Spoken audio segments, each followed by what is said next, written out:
Film ഗാരേജിന്റെ ഇന്നത്തെ ഏറ്റവും പുതിയ വീഡിയോയിലേക്ക് വരുക്കും സ്വാഗതം. 6 സിനിമകളുടെ ബോക്സ് ഓഫീസ് റിപ്പോർട്ടുകൾ വന്നിരിക്കുന്നു. ആദ്യത്തേത് ധനുഷ് നാഗാർജുന കോമ്പോയിൽ തിയേറ്ററുകളിലേക്ക് എത്തിയ കുബേര എന്ന തെലുഗു സിനിമയുടെ കളക്ഷനാണ്. സിനിമയുടെ വേൾഡ് വൈഡ് കളക്ഷൻ പുറത്തു വരുമ്പോൾ 130 കോടിയിലേക്ക് ഇനിയും സിനിമ എത്തപ്പെട്ടിട്ടില്ല. ആദ്യ വീക്കെൻഡിലെ മികച്ച കളക്ഷൻ തുടക്കത്തിന് ശേഷം പിന്നെ സിനിമയുടെ കളക്ഷൻ താഴേക്ക് പോകുന്ന ഒരു കാഴ്ചയാണ് നമുക്ക് കണ്ടത്. ഇപ്പോഴത്തെ സിനിമ വിജയമാണോ എന്ന് ചോദിച്ചാൽ തിയേറ്റർ റൈറ്റ്സ് ബേസിസിലെ വിജയമാണ്. എന്നാൽ വലിയ വിജയത്തിലേക്ക് പോകാനായിട്ട് സിനിമയ്ക്ക് കഴിഞ്ഞിട്ടുമില്ല.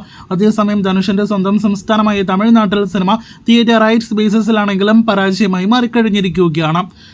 ബോളിവുഡിൽ നിന്നും തിയേറ്ററുകളിലേക്ക് എത്തിയ കാജോൾ സിനിമയാണല്ലോ. സിനിമയ്ക്കും ആദ്യ വീക്കെൻഡിന് ശേഷം കളക്ഷൻ നല്ല രീതിയിൽ താഴേക്ക് പോയിരിക്കുകയാണ്. 37 കോടിയിലേക്ക് മാത്രമേ ഒരാഴ്ച പിന്നിട്ടിട്ടും സിനിമയ്ക്ക് വേൾഡ് വൈഡ് ബോക്സ് ഓഫീസിൽ എത്തപ്പെടാൻ കഴിഞ്ഞിട്ടുള്ളൂ. തിയേറ്ററുകളിലെ 3 ആഴ്ച പിന്നിടുന്ന ക്ലാഷ് റിലീസായിട്ടെത്തിയ 2 മലയാളം സിനിമകളുടെ 22 ദിവസത്തെ കൃത്യമായി കേരള കളക്ഷൻ വന്നിരിക്കുന്നു. വ്യസന സമേതം ബന്ധുമിത്രാദികൾ ഇന്നലെ വെള്ളിയാഴ്ച വരെ 5,75,00,000 കേരള ഗ്രോസ് കളക്ഷൻ നേടിയെടുത്തിരിക്കുന്നു.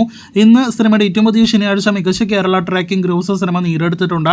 4 ലക്ഷത്തിലധികം കേരള ട്രാക്കിംഗ് ഗ്രോസ് ഇന്ന് വന്ന സിനിമയ്ക്ക് ഇന്നത്തോടെ 5,85,00,000 കേരള ഗ്രോസിലേക്ക് എത്തപ്പെടാനായിട്ട് കഴിയും. നാളെ ഞായറാഴ്ചത്തെ ഉൾപ്പെടെയുള്ള കളക്ഷൻ അറിയാനായിട്ട് കാത്തിരിക്കൂ. റോന്ത് എന്ന സിനിമയുടെ 22 ദിവസത്തെ കൃത്യമായ കേരള കളക്ഷൻ പുറത്തു വരുമ്പോൾ 5,96,00,000 സിനിമയുടെ കേരള ഗ്രോസ് എത്തപ്പെട്ടിരിക്കുന്നു. ഇന്ന് 23-ാം ദിവസം 3 ലക്ഷത്തിലധികം കേരള ട്രാക്കിംഗ് ഗ്രോസ് നേടിയെടുത്ത സിനിമയ്ക്ക് ഇന്നത്തോടെ 6 കോടി കേരള ഗ്രോസിലേക്കും എത്തപ്പെടാനായിട്ട് കഴിയും. വേൾഡ് വൈഡ് കൃത്യമായ കളക്ഷനും വെറൈറ്റി സ്റ്റാറ്റസ് ഒന്നും തന്നെ ഇനിയും കൃത്യമായിട്ട് വന്നിട്ടില്ല. ഇനി ധീരൻ എന്ന ഇന്നലെ തിയേറ്ററുകളിലേക്ക് എത്തിയ മലയാളം സിനിമയിലേക്ക് വരികയാണെങ്കിൽ ആദ്യ ദിവസം 28 ലക്ഷം ഗ്രോസ് കളക്ഷൻ നേടിയെടുത്ത് കേരളത്തിൽ തുടങ്ങിയ സിനിമയ്ക്ക് ഇന്ന് ശനിയാഴ്ച 16 ലക്ഷത്തിലേറെ കേരള ട്രാക്കിംഗ് ഗ്രോസ് വന്നിരിക്കുന്നു. ഇന്ന് 30 ലക്ഷത്തിലധികം കേരള ഗ്രോസ് ഉറപ്പാക്കിയ സിനിമ ഇന്നത്തോടെ 2 ദിവസങ്ങൾ കൊണ്ട് കേരളത്തിൽ 60 ലക്ഷം ഗ്രോസിലേക്ക് എത്തപ്പെടും.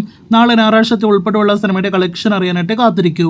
വീഡിയോയിലെ അവസാനത്തെ സിനിമ 6ാമത്തെ സിനിമ സിത്താരെ സമീൻ ബാർ എന്ന സിനിമയാണ്. ആമിർ ഖാൻ നായകനെത്തി ഏറ്റവും പുതിയ ബോളിവുഡ് സിനിമ നേരത്തെ തന്നെ 200 കോടിയിലധികം വേൾഡ് വൈഡ് കളക്ഷൻ നേടിയെടുത്ത് വിജയിച്ച സിനിമയാണ്. ഇപ്പോഴത്തെ സിനിമയുടെ ഏറ്റവും പുതിയ വേൾഡ് വൈഡ് കളക്ഷൻ പുറത്തു വരുമ്പോൾ 218 കോടിയിലേക്ക് സിനിമയുടെ ഗ്ലോബൽ ബോക്സ് ഓഫീസ് കളക്ഷൻ എടുക്കുന്നു. അപ്പോൾ കാത്തിരിക്കൂ സിത്താരെ സമീൻ ബാർ എന്ന സിനിമയുടെ ഫൈനൽ വരെയുള്ള ബോക്സ് ഓഫീസ് റിപ്പോർട്ടുകൾക്ക്.